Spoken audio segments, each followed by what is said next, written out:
Muralidharan, thank you so much for your time. I was wanting to know or start our chat with that double-digit growth which you have posted in your specialty segment. What led to that? Global specialty revenues for Q3 stood at about $296 million. That includes a $20 million milestone received. However, excluding the milestone, we grew about 24% plus year on year.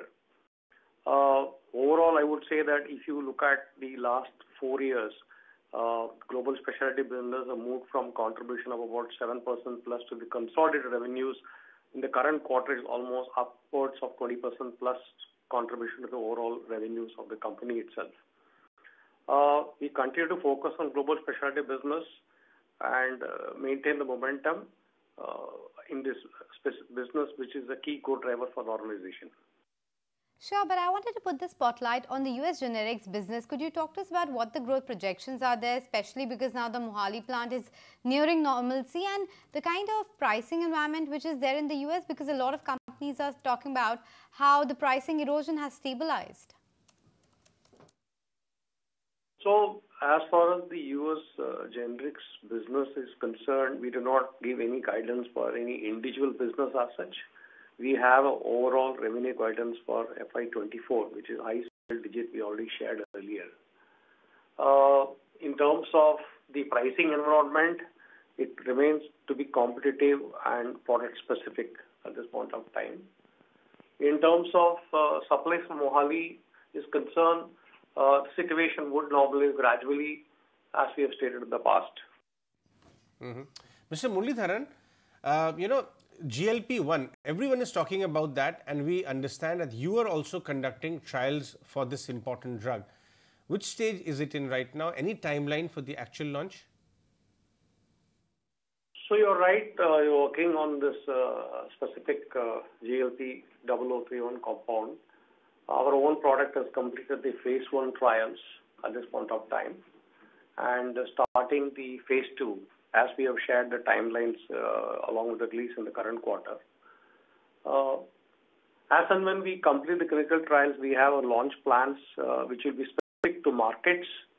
It will be our own launch in maybe in a couple of markets, and could be partnered launch in certain markets, depending upon the market conditions and specific opportunity in each market.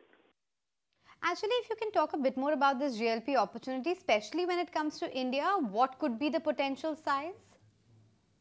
We would not like to comment at this point of time on the opportunity, either in India or any specific market.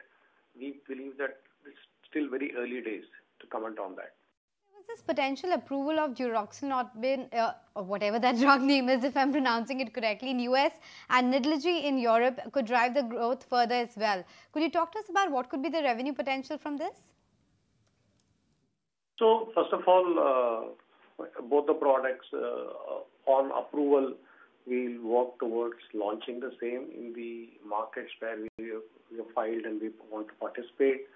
At this point of time, we will be able to comment on the overall opportunity, but what we can state is that the opportunity is quite meaningful and very interesting for the company.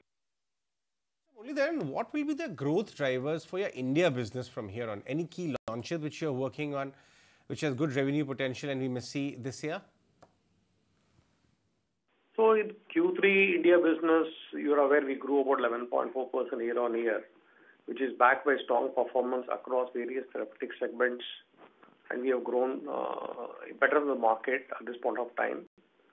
However, what is more important is that the growth is supported by strong volume growth as compared to the market where the growth is driven more by price.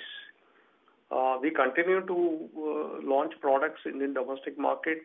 As far as the field force expansion is concerned, we have shared in the past that if you look at last three years, we have enhanced field force at appropriate intervals of time to enhance our width and depth in the market. And before I let you go, I wanted to talk to you about some key specialty drugs that you have, Cequa as well as Ilumya. There were some competition threats that were visible there. How confident are you of maintaining your market share or even improving it?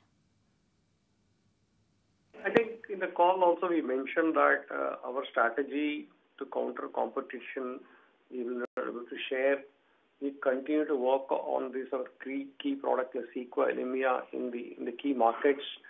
And at this point of time, those competing products, we do not see any much impact on our overall revenues. Okay, sir. On that note, we'll let you go. Appreciate you joining us on ET Now. But time